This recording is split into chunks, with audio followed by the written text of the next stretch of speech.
So maybe if we don't kill it altogether, we give it death by 1,000 cuts, which is what I think you were hinting at. Yeah. And so I think he's already trying to do that by getting rid of DEI and federal agencies. The Department of Ed has already released a press release saying that they are cutting millions of dollars in DEI positions. And so I think that's the more realistic path forward. We try to make it as irrelevant as possible. Yeah, Yes. on paper it still exists. There. Yeah. If we can't get it all together, let's do what we can. Hello and welcome to the Alan Phelim Scoop. My name is Anne McElhenney. And I'm Phelim McElhenney. So, hello. We see a lot of new faces coming to the podcast. A lot of the numbers are growing, thankfully. And many of you might have found us through the film we released, The Grooming Gang's Cover-Up project. So we want to reintroduce ourselves. Phelim McElhenney, Anne McElhenney. Married. Yes, Unreported Story Society is our organisation, a not-for-profit, a media not-for-profit. We're journalists. Yes, it tells the unreported stories. But we're kind of special, just special needs journalists. Special.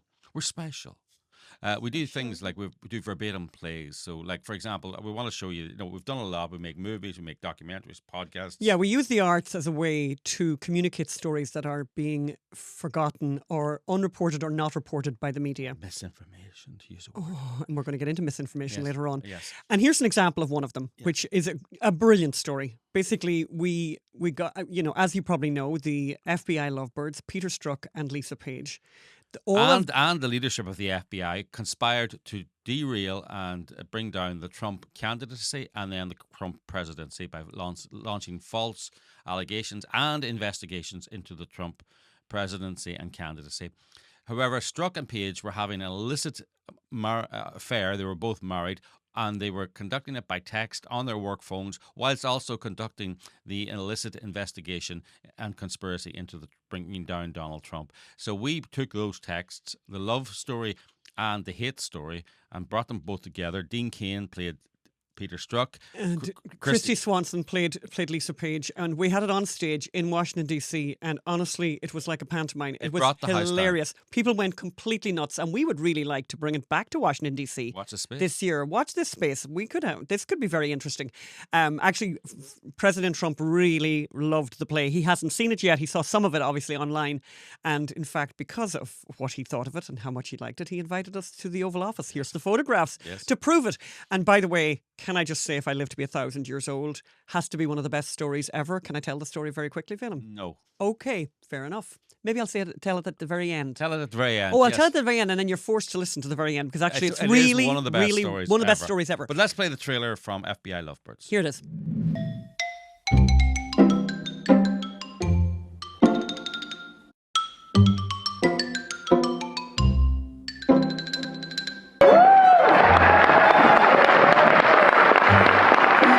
Did you get laid yesterday?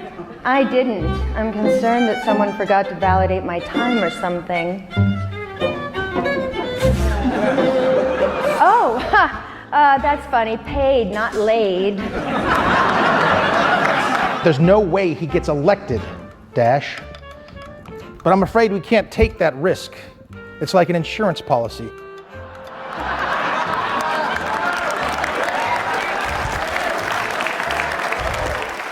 God, Hillary should win 100 million to 0.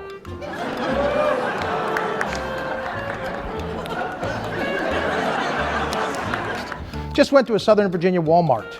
I could smell the Trump support. Vomit. Vomit. Vomit, vomit, vomit. You can come hang out in 4012 with me. I have remnants of Cubota chips and salsa. It's going to be a Clinton-Trump race. Unbelievable. What? Exclamation point, question mark, exclamation point, question mark, question mark, question mark.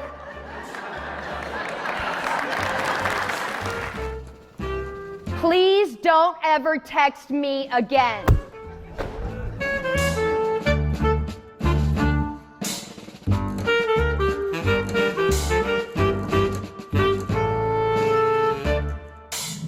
Okay, so that's us, the Unreported Story Society. Before we move on, be sure you're subscribed. What you need to do is subscribe. So hit like, first of all, but hit subscribe and hit the bell. If you see the little bell there, that'll make sure that you get notifications when we have a new episode. And speaking of new episodes, Anne, what's on today's show? There you go, Phelim. What is on See today's that show? little segue here? I saw that. Yes, Very yes. professional. Well, you know, Doge, obviously, very fun. It's just marvellous. We bring you the latest about the DEI musical that was on in Ireland. We've done some sleuthing around Ireland, and it's basically a slush fund for progressive ideas, progressive journalists, and they have some very interesting ideas when they think no one's watching, but we're watching. And are the rumours true?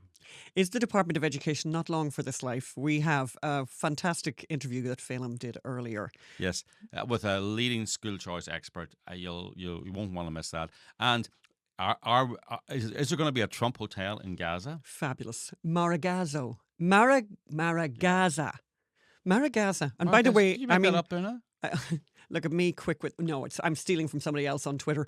But honestly, having been in Israel, having been to Tel Aviv, and realizing that just down the coast from where Tel Aviv is Gaza, how gorgeous, oceanfront property, gorgeous. Who wouldn't want to live there? Who wouldn't want to spend time in a hotel there? Well, let's examine. We'll talk, because we do know a lot about Israel, and let's talk about whether that is a realistic process or proposition, but also what it says about Gaza, Hamas, and the futility of war, as some people might say. Mm-hmm. And plus, we talk about the story Gavin Newsom doesn't want you to talk about, so we'll come on to that. That's so cool. Yes. So anyway, Ireland, DEI. So you've been following Doge, Elon Musk.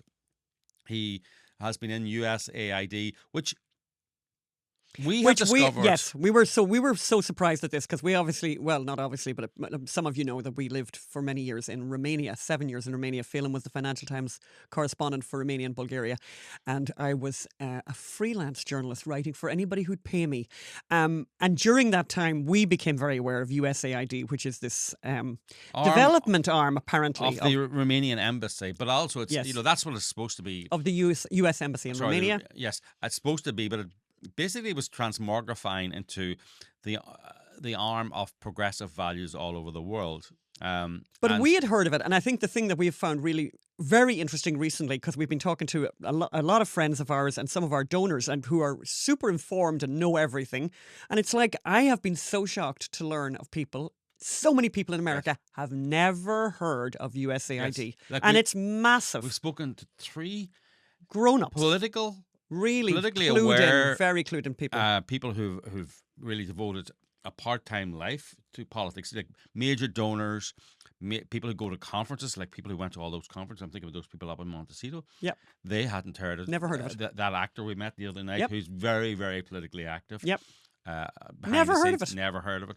And who was the third? The other person in Southern California. Yes. Who would be who devotes his whole life to politics and to reading everything and knowing what's going on. That's what he does now. And he's retired. Never heard of it, and admitted to never having heard of it. So it's the bit of disinfectant, bit of light, bit of sunlight is a great thing. But anyway, so you may have read about the DEI musical in Ireland that was given $70,000 from USAID funds. Now, for all you highfalutin high rollers in New York and DC and LA and San Francisco, 70,000. I know it's what you spent on your kids' birthday presents, birthday party.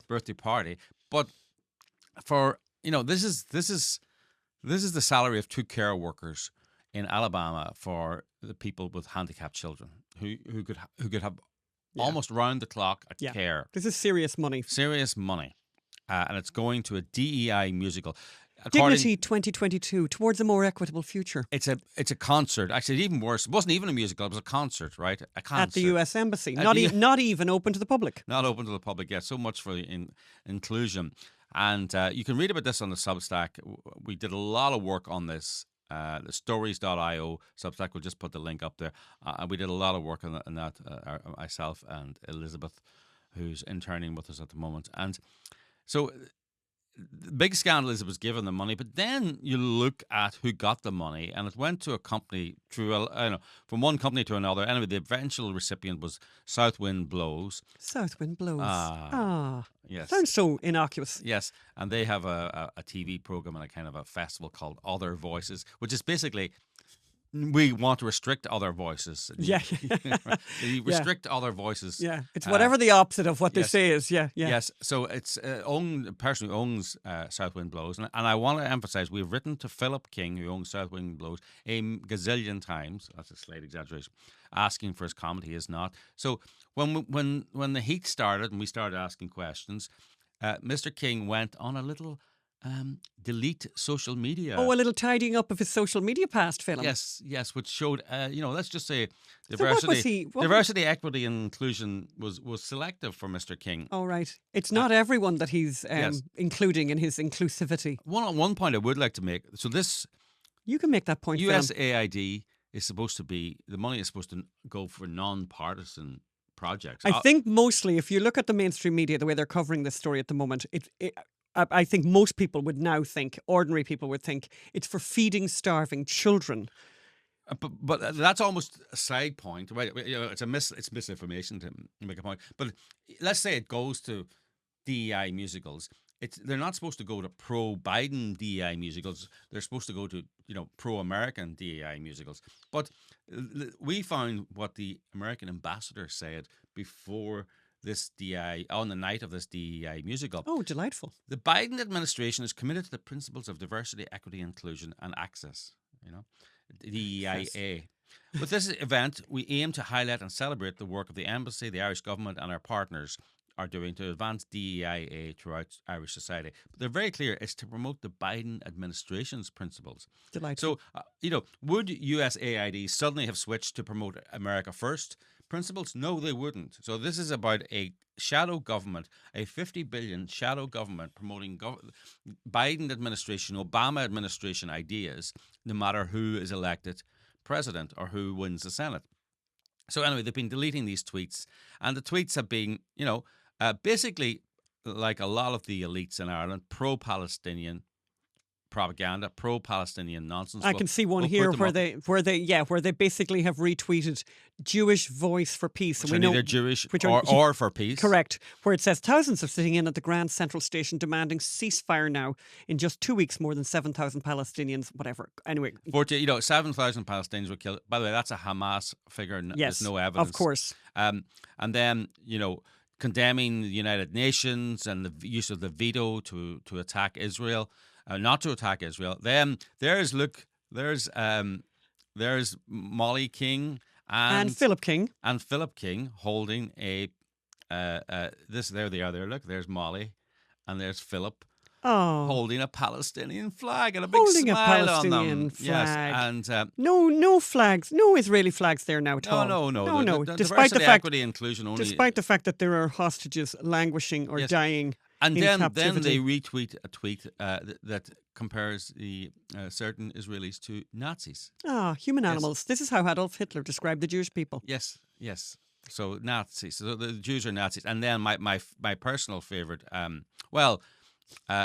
It's hard to have favorites. No. Actually, my personal favorite is the tweet. There's more of them. Which go to our Substack stories.io. We'll put the link in the show notes and up on the screen now.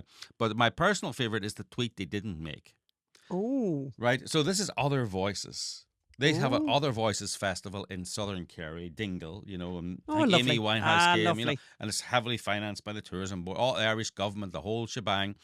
And so they're obviously, they make music festivals. So obviously they were devastated.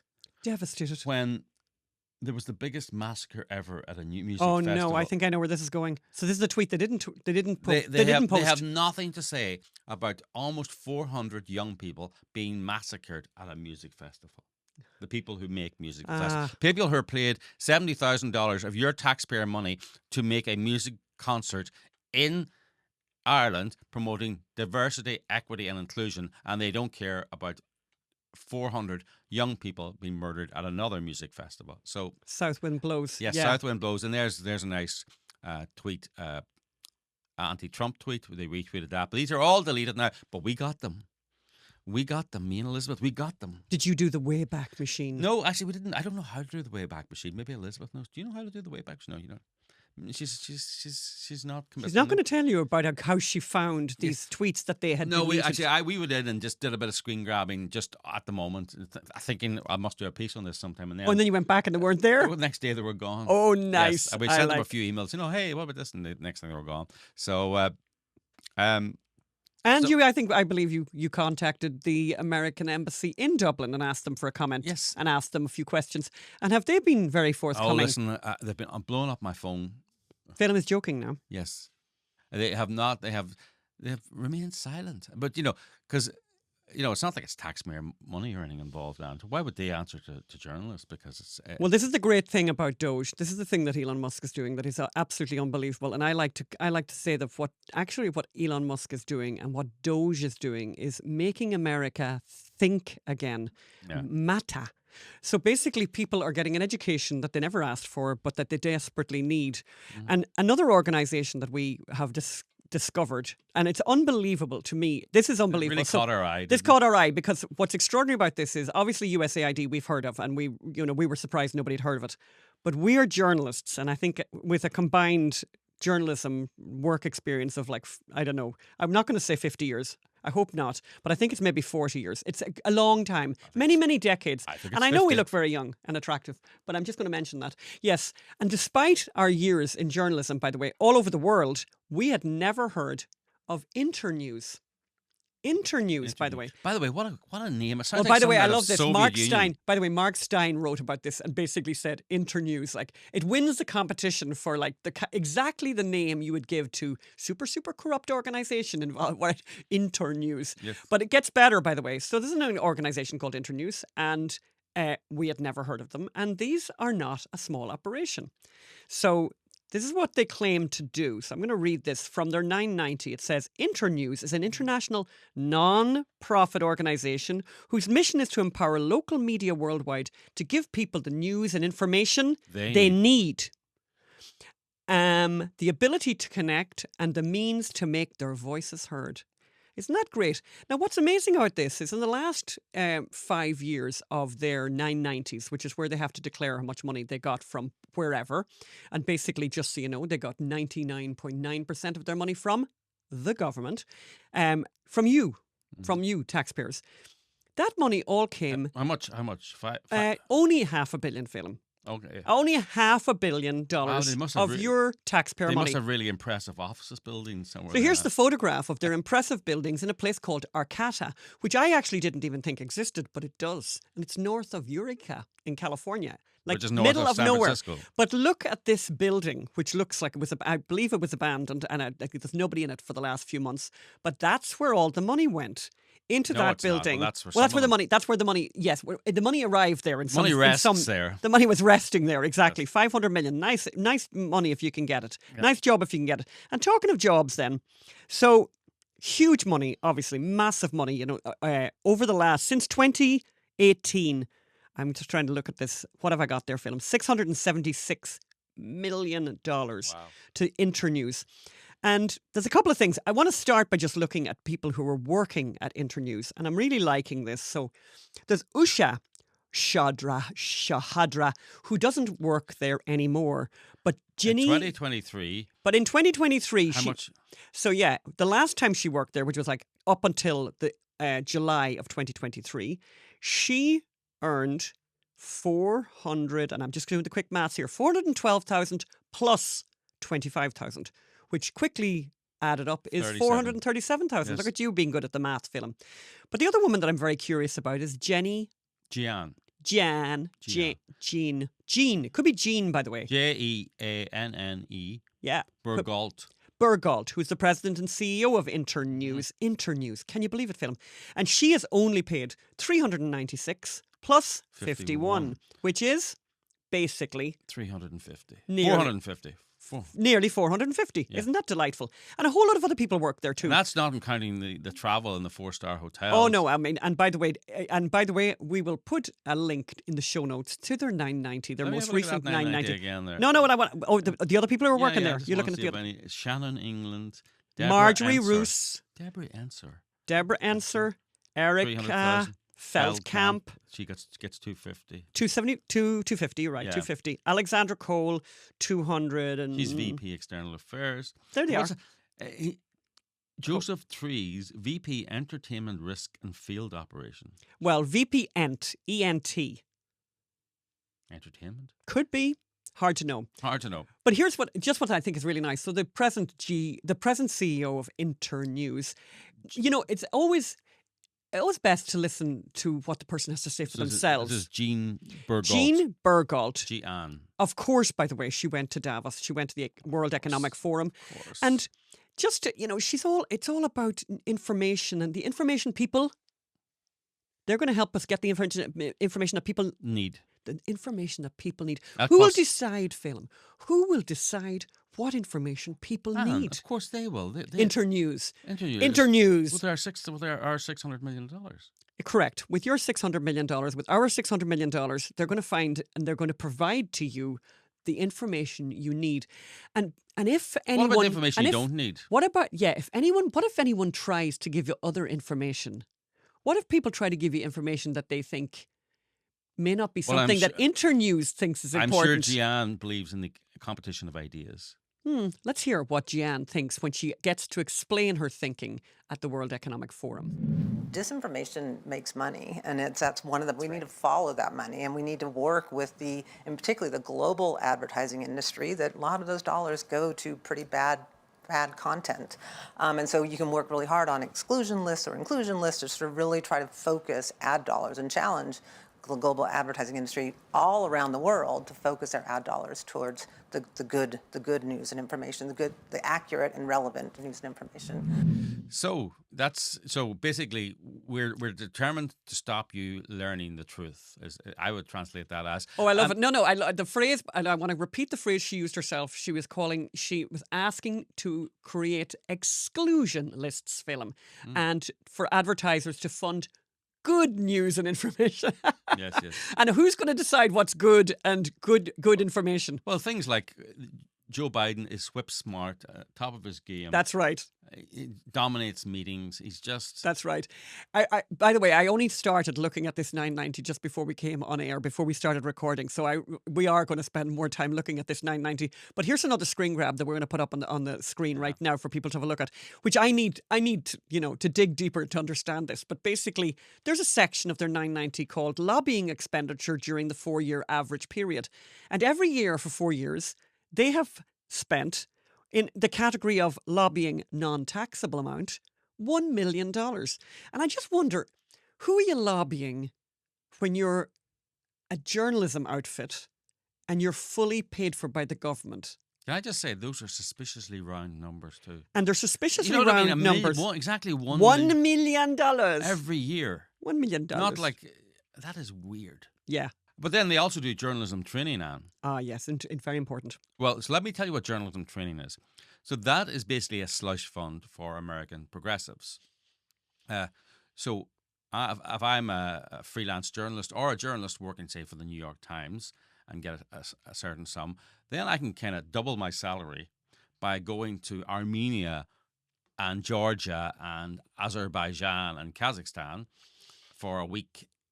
Staying in the 4-star Four Seasons, yes. 5-star Four Seasons. Then I'm bought and paid for by the progressive movement, and then I can elucidate my progressive, or let's say I'm not employed by the New York Times, but a freelance, creating content. This is a way of funding that freelance journalist by the government without the government funding that journalist. It's I work for USAID, training other journalists. What's wrong with that? Well, you're being funded by the progressive deep state to keep churning out articles that support the progressive deep state. So funny how that works. It's a slush fund for American progressives, and all those people who get the 500,000, the 600,000, they're all American progressives who go on MSNBC, who go in the New York Times, who are interviewed to promote progressive values in America. So the American taxpayer is funding this alternative government. So And they're giving money to Politico, right, Phelim? Yeah.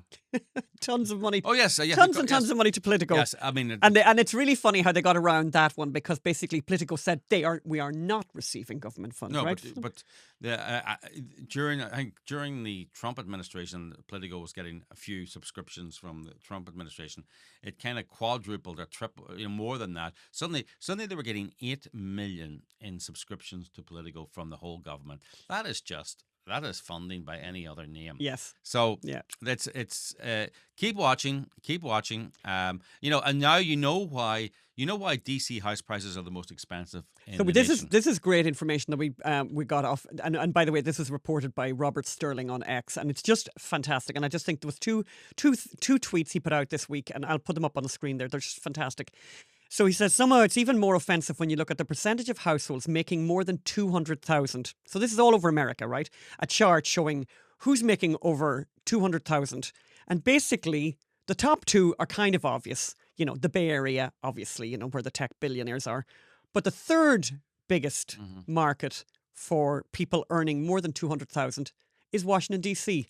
And the other screen, which I think is fantastic as well, Washington, D.C. has the highest medium household income in America outside of the California bit. However, I just want to say, people earning over 200,000 in Seattle or in San Antonio or where, you can bet a lot of them are funded by USAID for training, for development, for they train. Who do you think's funding all these journalists, all these activists in all these cities? How are they making a living? And I remember, I've said this before, but back when I were a lad, it used to be people were at college studying peace studies. That was kind of just after my time. Peace studies or women's studies or environmental studies or whatever, and everyone go, you'll become conservative because when you leave college and you can't you won't be able to get a job. That's right. They got jobs. Oh no, they got the best jobs. More than us. Yes. So that's why the young people are much more radical, is because it pays. It pays. Yeah, it pays. It's nice to be liked, and it pays really well. So who wouldn't? It's unpleasant and impoverishing to be conservative. Yeah. So a town that is not famous. So Washington, D.C., not famous for being, doesn't produce anything, doesn't massive factories. Except a lot of arrogance. But basically the richest people in the country are living there. Yes. So talking of, we need to go to our interview now. I did the interview earlier. It's with Corey DeAngelis, who's basically a school choice evangelist. A great person, a person you need to listen to. You need to listen to this interview. And follow him on Twitter, please. Follow him on Twitter. So let's go over to that interview I did earlier. Well, I'm very excited to have Corey DeAngelis on the show. I've been following him on Twitter for a long time. He's very active there. Corey is a senior fellow at the American Culture Project. He has been described as the most effective school choice evangelist, and since Milton Friedman, which is high praise indeed. He's a regular. You've probably seen him at Fox News. He's in the Wall Street Journal. He's the executive director of the Educational Freedom Institute, and holds positions at the Reason Foundation, Cato Institute. He has a PhD in education policy. He's the national best-selling author of the Donald Trump endorsed book, The Parent Revolution: Rescuing Your Kids from the Radicals Ruining Our Schools. So I know that this interview will be relevant to a lot of our listeners because that's the reality that they're facing. So welcome to the show, Corey. Hey, thank you so much for having me. Yeah. So this may sound silly, but can you tell us what, for the people who don't know, I suppose for people who don't have children or who don't have children in school, what is school choice? How does it work, and why is it important? Yeah, it's any policy that allows you to take your child's taxpayer-funded education dollars to the school that works best for them. So that could be in the form of a charter school, having the money follow you to a private school, another government-run school. So in the U.S., it's pretty weird. The status quo works in a way to where there's a lot of monopoly power for the school that you're assigned to. You live in your residence, and based on your address, you're assigned to a school that you have to go to, that you have to send your taxpayer-funded education dollars to. And so they have no incentive to do a good job. And so they just ask for more money over and over again when they're failing. Just imagine if you had to shop at a residentially assigned government-run grocery store. I mean, it would be atrocious. They'd have no food on the shelves. They would have, if they did have food, it would be expired. It would give you food poisoning. And if you wanted to go somewhere else, they would just tell you, oh, if you just give us more money, we promise we'll do a better job this time. Yes. And if you want to get something else, you have to pick up and move houses. You have to move somewhere else to get access to a better grocery store.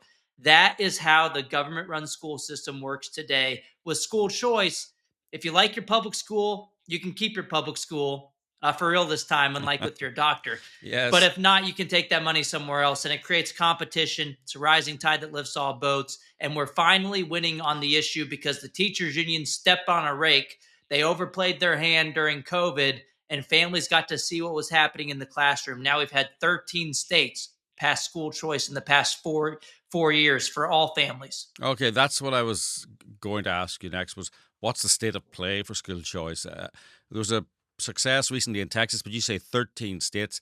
Actually, that seems small, or I suppose it's a relatively recently popular movement after COVID. Yep. What states have it and what states don't, and tell us about the state of play. Yeah, when I say 13, I'm counting the states that have gone all in on school choice, not just picking winners and losers. Certain, a lot of states just have programs available for low-income families, special needs kids. More recently, since COVID, is when the states have kind of really gone full speed ahead from 0 to 100 on the issue, where now all families are eligible. No more picking winners and losers. No more looking at background characteristics, regardless of your income or zip code. These 13 states are all Republican-led states. The most recent one to do so is Tennessee. A couple of weeks ago, they went all in on school choice. And my home state of Texas should be next. Our Senate passed the bill 1912. The House has the votes too. The governor's super supportive. The long story short is that the Republican-led states are going to continue on the issue. They're basically the parents' party at this point. The Democrat Party, unfortunately, is a wholly owned subsidiary of the teachers' unions who are fighting to protect their monopoly on the minds of other people's children. Yeah. I mean, am I correct? I mean, obviously, I suppose this would be most popular with the poorest children, actually, and minority parents. I suppose popular with all parents. But if you live in a middle class area, or upper class area like here, I mean, your public school is probably pretty good. Probably you've got high demanding parents. You've got people looking over your shoulder. You've got a good home situation. It's conducive to better results. But in I suppose in lower income areas, then it's a different matter. And parents parents of low income children are not stupid. They're desperate for their children to have good education, especially immigrants. Am I right that it's a low income issue rather than high income, or does it go right across the board? It's across the board, but I would say it disproportionately benefits the least advantaged because the lower income families happen to be assigned to the worst government-run institutions, Of course. the worst government-run failure factories that we call public schools. If you look at charter school enrollment across the nation, they're more likely, they have a higher percentage of students who are low income and non-white students than the traditional government-run schools. And if you look at places like in Florida, in 2018, Ron DeSantis barely won that election. In 2022, he won by like 20 points. But in 2018, he barely beat a Democrat by the name of Andrew Gillum. He was an African-American guy who he was against the scholarship program that was for school choice in the state, already benefiting 100,000 kids at the time. Fast forward to today, it's like over 500,000 kids using that program in Florida. It's amazing how much momentum there's been in red states in particular. But that guy called to get rid of those scholarships. The CNN exit polling from Florida the next day found that black black voters in particular, black moms, came out in force for DeSantis. They didn't want to lose their scholarships. They basically turned that into a single issue vote. They might have disagreed with DeSantis on everything else, but they wanted their kids to get a better education. Of course, that's all they care about. And by the way, and the black moms' sisters and moms and friends all voted for it too, because they see the results right in front of them. Did I read somewhere that that this? I mean, are there rhino Republicans who are opposed to this? Are there states that are wobbly? Is it just a matter of knocking and Republicans vote for it, or is there some, let's say, work to do? Yeah, look, this is the case in my home state of Texas. The Senate has historically passed it over and over and over again to where it goes to the House and dies because of the rhinos joining arms with all the Democrats to vote against their own party platform. And that's not going to happen anymore. Look, there were 21 Republicans in the Texas House who voted against their own party platform issue of school choice last year. Now, after the primaries, 14 of them are gone. It was a political earthquake that basically never happens. Incumbents usually win re-election 95% of the time, but parents have woken up. They're paying attention. They're making their voices heard at the ballot box like we've never seen before. They want people who are going to fight for their right to direct the upbringing of their own children. They don't want this communist gobbledygook, this false belief that kids belong to the government. They want to choose their kids' school. And so Texas now has the votes in the House to do so. But the argument that they've made historically is that, well, we're in rural areas. We don't have a lot of private schools, so we don't have to vote for this. And I'm still going to pretend I'm conservative. Well, the oldest voucher programs in the country is actually started in Maine and Vermont for kids in rural areas. These started over 150 years ago in the late 1800s for kids who didn't have public schools because they were so rural. They got vouchers to go to private schools. And so they learned a long time ago, over 150 years ago, that not having a lot of choice was an argument to expand educational opportunities, not to restrict them. Not to mention, rural voters are more supportive of school choice than voters in urban areas.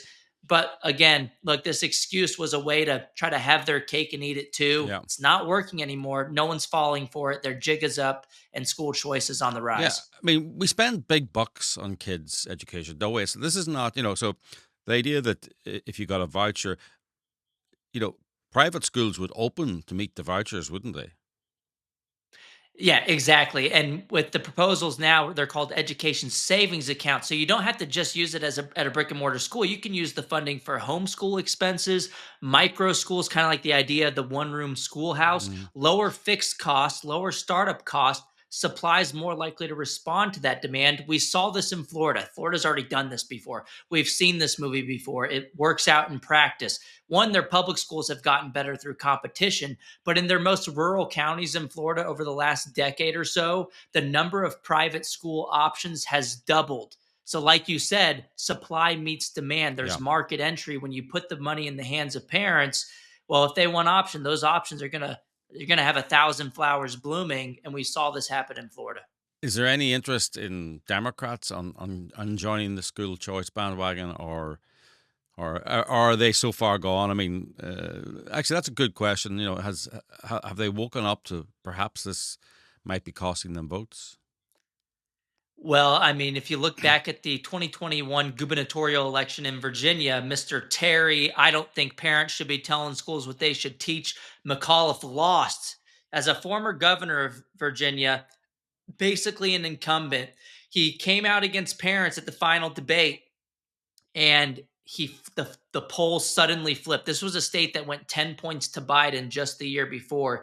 Glenn Youngkin, a Republican who was unknown in politics at the time, became the parent candidate. He won the education vote by 6 points, and that was the number 2 issue in the election. So some Democrats are seeing that they're bleeding votes on the issue. There was actually a group called Democrats for Education Reform did polling on this, finding that Democrats are losing their historic double-digit advantage on education. It's going towards the Republicans now. We saw this with Trump too. Atlas Intel, the most accurate pollster from 2020 and 2024, they asked voters on 2 occasions, who do you prefer on education, Kamala Harris or Donald Trump? Both times, Donald Trump was beating Kamala Harris on education. So Democrats are not leaning as heavily into their anti-parent rhetoric. They're trying to hide it. But you have some of them flipping sides. Josh Shapiro, governor of Pennsylvania, he put school choice into his platform right before the election. He went on Fox News promoting school choice a couple of years ago. And you've had some Democrats in states like Louisiana, Florida, Missouri, Georgia, actually voting for school choice. So the winds are shifting towards our side. Not as much as I would like on the Democrat side, but they're coming along. And the more the defectors that there are, the less power the teachers unions will have over them, because they can primary one or two Democrats. But if all the Democrats were to band together and to say, to hell with the teachers union, let's do the right thing and listen to our actual constituents and not special interests, the unions wouldn't be able to control them anymore. Yeah. And I think some of them are starting to figure that out. Yeah, I never thought about that. The primaries, actually, where the unions can, the low turnout primaries, where the unions can have disproportionate power. I mean, it's very interesting. You know, I listen to a lot of left wing podcasts, so you don't have to. But the thing that they're all on, certainly after the election was, they believe that the medium is the message. They believe, we need to we need to go on Joe Rogan, or we need to have our own Joe Rogans, or we need to do this. And it's like, look, it doesn't matter if you go on Joe Rogan and you talk about we need to get men into women's sports and we're against schools. You're going to get toast. You're going to get toast. You're better off not going on Joe Rogan. This is exactly why Kamala Harris didn't go on Joe Rogan. She had time to go on the Lefty podcast and then had some excuse as to why she couldn't go on the #1 podcast in the world. It's because her ideas are not going to win the battle of public opinion. You see this with the teachers union boss, Randy Weingarten, the lady who closed the schools and lobbied the CDC to do so. I actually dedicated my book to her, The Parent Revolution, for overplaying her hand and inadvertently doing more to advance school choice than anyone could have ever imagined. But she closes her replies on X, or formerly Twitter, on every single post because she can't win the public debate. They used to just be able to just strong arm politicians. It used to be all about power, but everything's in the open now. We have social media, we have alternatives to mainstream media, and that's going to help people fighting for freedom in the end.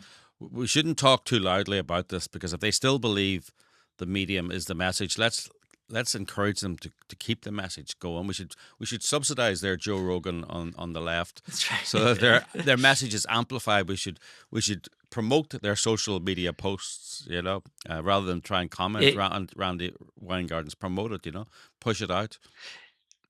Exactly. I mean, this is why I had really weird feelings about the TikTok ban stuff. I mean, we have an account called Libs of TikTok that became famous, 4 million followers now. She's great at advocating for school choice and against the rot in the public school system. But she built a lot of her following just showing the left being ridiculous on TikTok. They thought they were in their little echo chamber. We moved it. We showed people on Twitter the stupid things that they were saying that were just so far out there. And then they act like they were the victim. We were just sharing their own videos, and we're still doing a lot of this. And I think that's a benefit.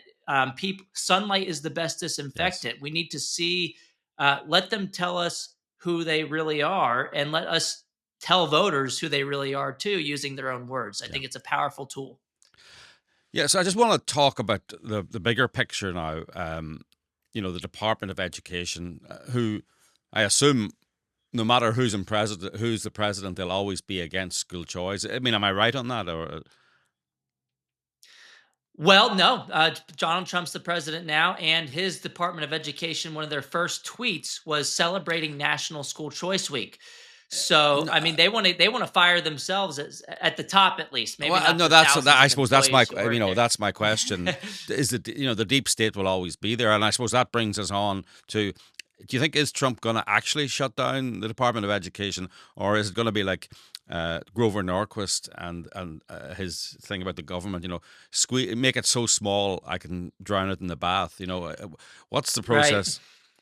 Yeah, there are talks about that right now, and he picked Linda McMahon to be the next education secretary. I hope she body slams that unconstitutional waste of time and money once and for all. But the reality is you need a filibuster-proof majority in the Senate. That requires 60 votes, and we only have 53 Republicans. We have a majority, but not a super majority, and I don't see Democrats voting to do so. So maybe if we don't kill it altogether, we give it death by 1,000 cuts, which is what I think you were hinting at. Yeah. And so I think he's already trying to do that by getting rid of DEI and federal agencies.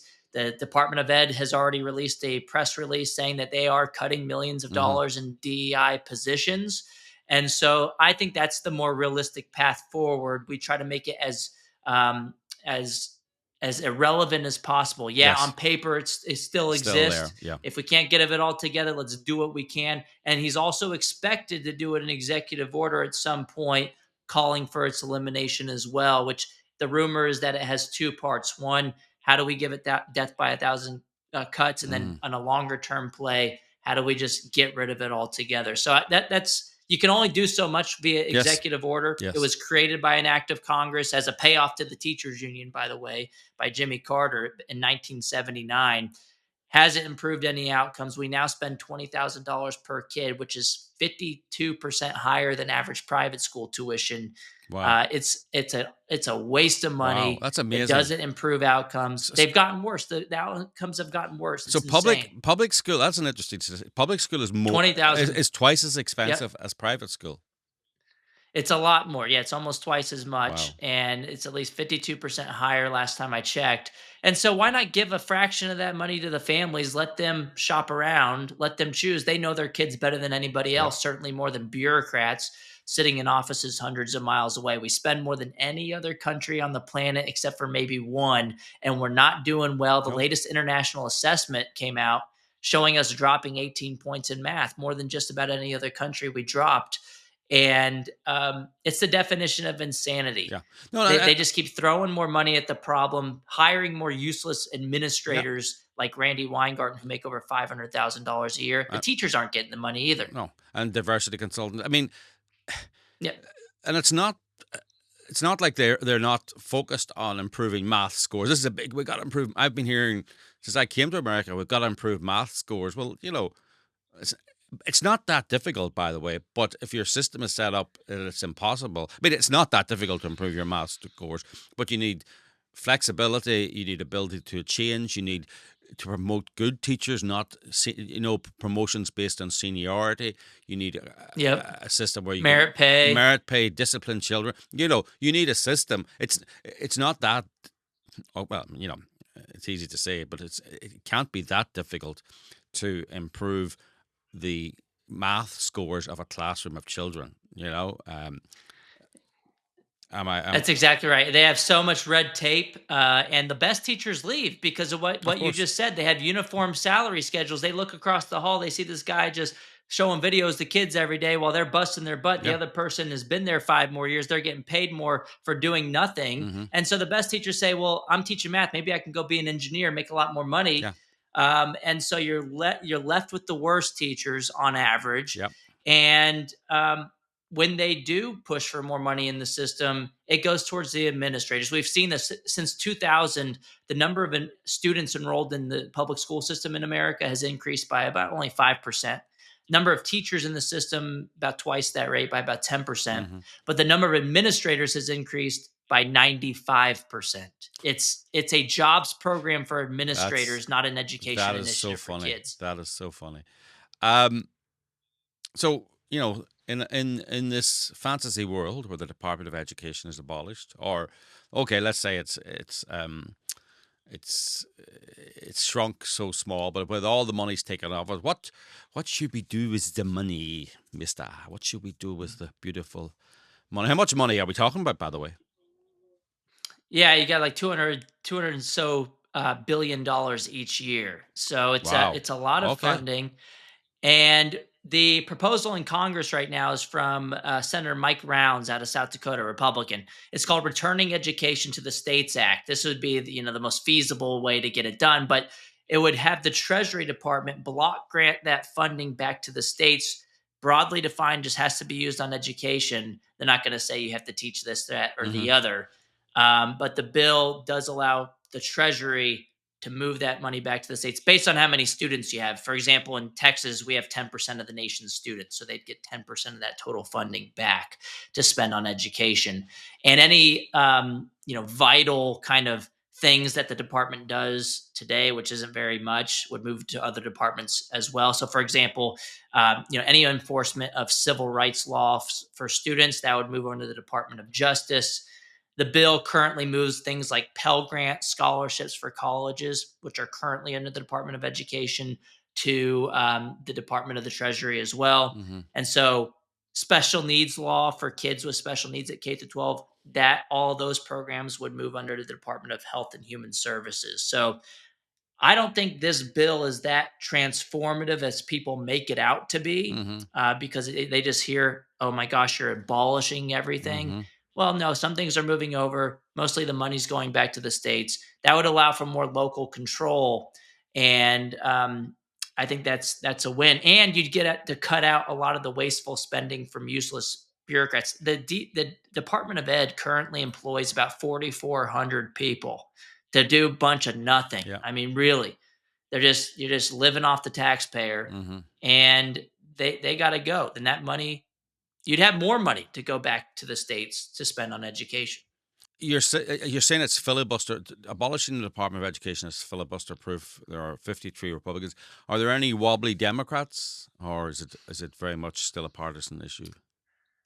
It's a very partisan issue, and I will say I showed a video of Randy Weingarten, the AFT president, union president, on MSNBC the other day, and she said that that the federal government shouldn't run education, the states and localities should run education. It's like, thank you for the free advertising for abolishing the Department of Education. This is exactly what we're trying to tell you all along. But then she went on a tangent about how we can't abolish it because we have to show that we support education, and so having a Department of Education shows we no, it doesn't. It doesn't actually educate a single dang student. It's listen, 200 billion to show. That's an expensive bit of show and tell. It's an expensive virtue signal that actually hasn't led to great outcomes for our kids. Correct. And we have departments of education in every single state. We don't need another one at the federal level. Yeah. But maybe, I mean, she has said previously, and she controls all the Democrats. The unions control the Democrat Party. It's a money laundering operation. 99% of Randy Weingarten's contributions each year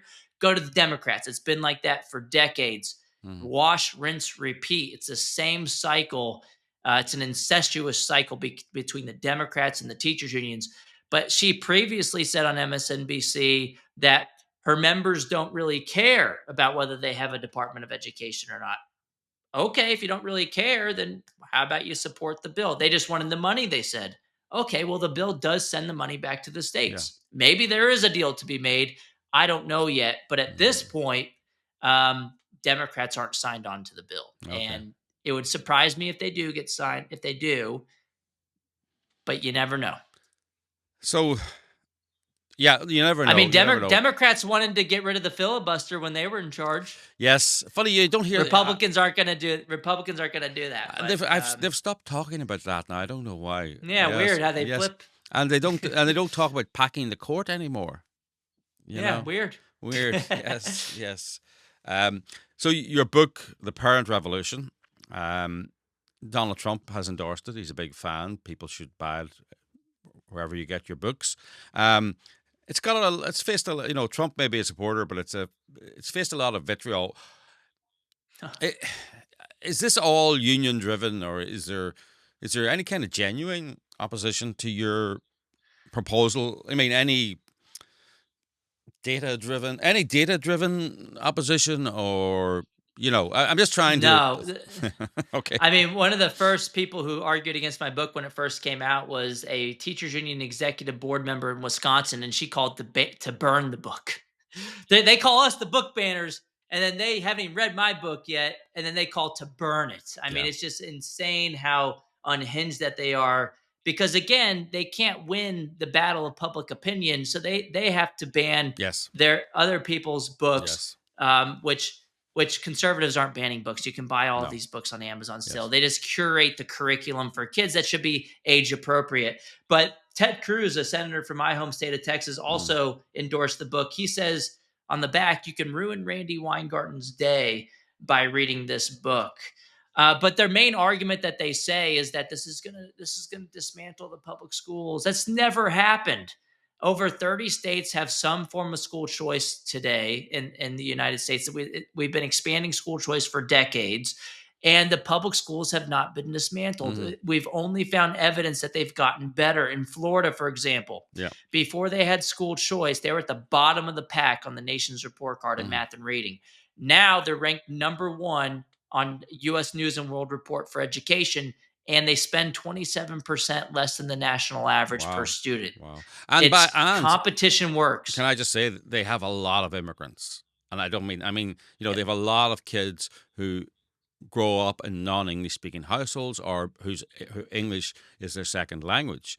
So, it's not like Colorado or, I don't know, some northern state that wouldn't have us. So they have a lot of disadvantages in getting children, on the education track as quickly as possible. But you're saying that they're the number one. That was my next question. The people who may be nervous. What's the data? That says, well, you've just given me an excellent example there of Florida. Yeah, that's one of the data, and there's 29 studies on this very topic because it's the main argument that's made by the defenders of the status quo. It's not about kids getting a choice. Everybody knows when you have a choice, you're better off because you know better for your kids. And of course, when you choose, they're going to be better off. That's kind of not even a question. Yeah. But there are studies on that topic, including studies I've done, finding more school choice, you're less likely to commit crimes, which shouldn't be a big surprise because if you can choose a school that's better at character development, you're less likely to be involved in the gangs that are at the public school. You're less likely to commit crimes yourself. But 26 of the 29 studies on that vital question of competition find positive effects. It's a rising tide that lifts all boats. Even people who are in the university system who oppose school choice, they also agree on this strand of literature that the competitive effects, they're not huge all the time because some of these programs are small. There's small positive effects on the outcomes in the public schools, but that's completely different from what they theorized. They theorized that this is going to destroy everything. Yeah. It's never happened. It's fear mongering. Well, and the thing is, they just don't want to have to compete. I'm not sure destroying everything isn't a bad idea, but that's, that's my opinion, not yours. I suppose one of the best advocates for school choice are the politicians who are opposed to it. Many, I know certainly in the UK, a lot of the opposition to private schools comes from politicians who put their children in private schools. I assume it's the same here, where politicians who are opposed to it and teachers' union executives who are opposed to it put their children in private schools because it's best for their children. That is all throughout my book. Every single chapter has an example of these idiots who argue against school choice, who send their own kids to private school. So Stacey Davis Gates is the president of the Chicago Teachers Union. They have like 33 public schools with 0% math proficiency rates. They spend $30,000 per student per year. Mm-hmm. She called school choice racist a couple years ago and fought to end the program for low-income kids to go to private schools. And then what did we find out last year? She sent her own kid to a private school. Yeah. School choice for me, but not for the Elizabeth Warren sent her kid to a private school. She's a hypocrite. We caught her lying on video to a voter about that. Joe Biden, former president, he went to private school, sent his kids to private school. Gene Wu, he's the chair of the Texas House Democrats. I just called him out the other day. He had a video at a public school saying that rich people want school choice so that they don't have to send their kids to school with your kids. He sends his own kids to private school currently. So he's basically projecting. And I mean, we could take a whole 2 hours just going through a list of just, you can't be serious that this person said this. And then one person, from Tennessee, one more, just last week, they passed school choice. The main Democrat opposing it in Tennessee, Heidi Campbell. So she said on the Senate floor that school choice is a threat to the American dream. She sends her own kids to private school. Yeah. She went to private school. I mean, it's just... Look, if it's any comfort to you, it's the same all over the world. It's the same in the UK and Ireland, They think they're better than everybody else. They think they can choose, but the masses can't choose for their own kids. But the reality is poor families know what's best for their kids too. Hardships that they impose are for the little people, not for us, not for them. I mean, I keep trying to end this interview, but you keep saying interesting things. Tell us about those awful statistics in Chicago. I think I saw a tweet about it. It's jaw-dropping.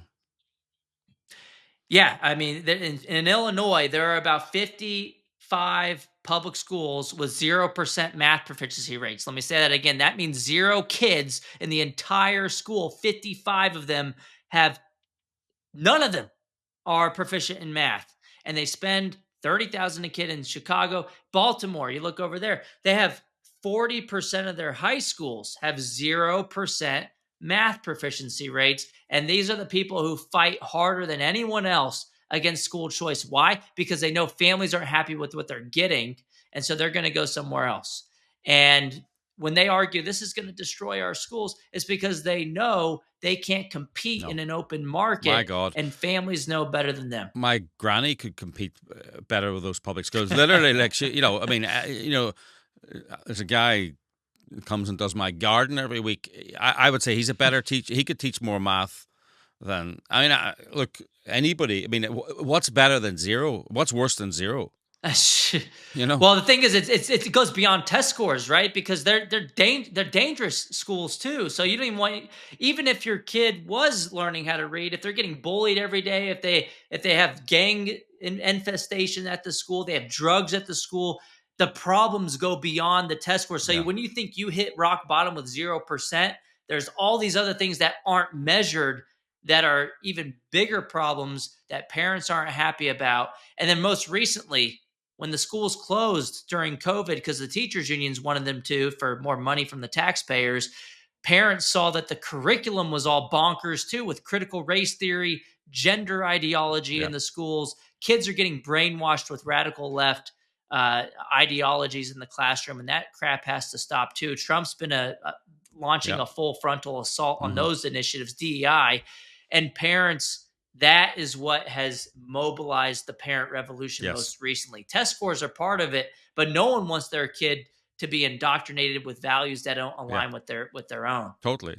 Schools almost goes without saying, but schools should not be about telling the kid that their parents are evil. But that's what it is at the moment. Yeah. Look, we have to cut this now, and I'd love to keep talking. We'll have you back on because this story is not going to go away, and it's just going to get bigger, hopefully. So, Corey, how to show your book again and say the name of it? It's called The Parent Revolution. You can find it on Amazon right now. And if you check it out right now, it's actually 45% off on Amazon. It's a great deal. Trump endorsed it. Ted Cruz, Secretary of Defense Pete Hegseth endorsed it. Vivek Ramaswamy, who was with Doge for a while, endorsed it, and many others. The Parent Revolution on Amazon. Very good. Well, we'll put that in the show notes, and we'll also send it out on our email to all the people that watch the show. And how can people find you on social media? Where's the best place to find you? The best place is on X. You can follow me on X or Twitter at DeAngelis Corey. Yeah, we'll put that up on the screen now as well. So, Corey, thank you very much, and we'll talk to you again soon. Yeah, great talking to you. Thanks for having me.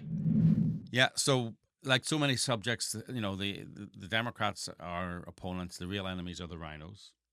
But I think they're gradually being knocked off. I mean, can you believe it took so long to get school choice into Texas? That shows you, when Republicans dominate, bad things can sometimes slip in. Bad habits can, when they dominate for too long. Well, competition is good. Voter choice is good, and if you live in a state where there's no voter choice, the Republicans can sometimes be detrimental. And I have a question. It's not connected with that interview, but it's connected just generally with Doge, with Elon Musk, with President Trump. Where all these years, where have the Conservatives been? Because this spending frenzy that's been going on was going on. It didn't just start with Biden. It didn't just start with Obama. No.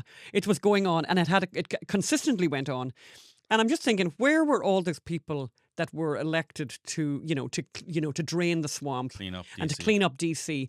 What did they do? And they just did nothing. They just arrived and did nothing. As Corey said, they're spending $200 billion a year in the Department of Education. It's a lot of taxes. So anyway, talking of $200 billion, not a good segue. Anyway, you may have seen a while back Trump said, we should. Basically, America should take over Gaza and make it the Riviera of the Middle East. Yes. It's not serious. He's not real. However, it's a good negotiating strategy. Yes, however, though, but what people need to know is it's important that people realize actions have consequences. Starting wars have consequences. Hamas started a war, and they lost the war. They lost royally. They got defeated, and when you lose a war, you don't go back to where you were. Yes. You're occupied, you lost. The Germans found that out. America's still occupying Germany. It's now a friendly occupation. There's still army bases there. Japanese, I think they were occupying that for 20, 30 years. But they still have bases there. Look, you lose territory, you lose your empire, you lose money, you're punished.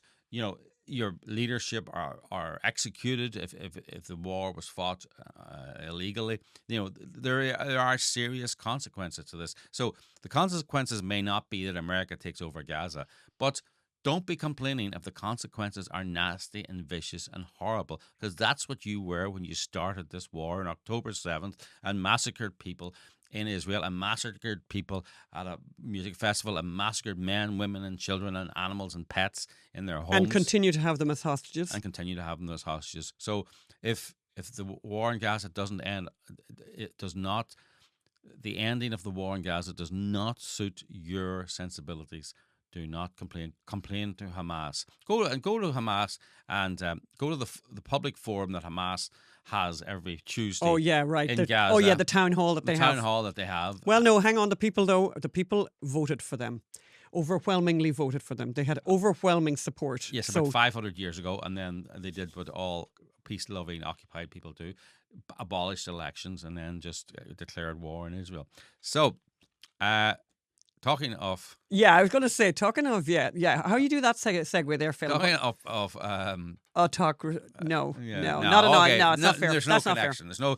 Let's be fair to Gavin Newsom. I hate that. That's a hateful phrase, but yes. I'll let you away with it. Yeah, so Gavin Newsom, did you know that California has a price gouging law?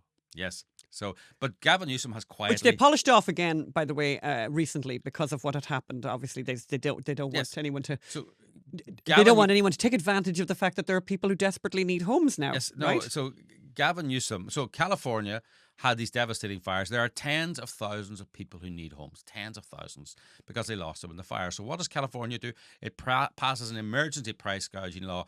Basically, by the way, it's not a price gouging law where you're not allowed to increase rates of rent, right? It's a price gouging law where the government decides the value of your house. Which has nothing to do with the actual value of your house. It's not even the value that you.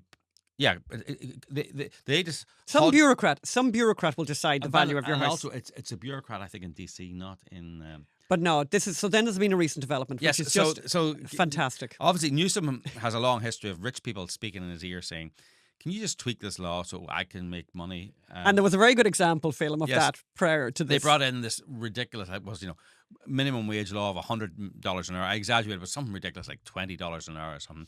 But at the last minute, there was a little thing.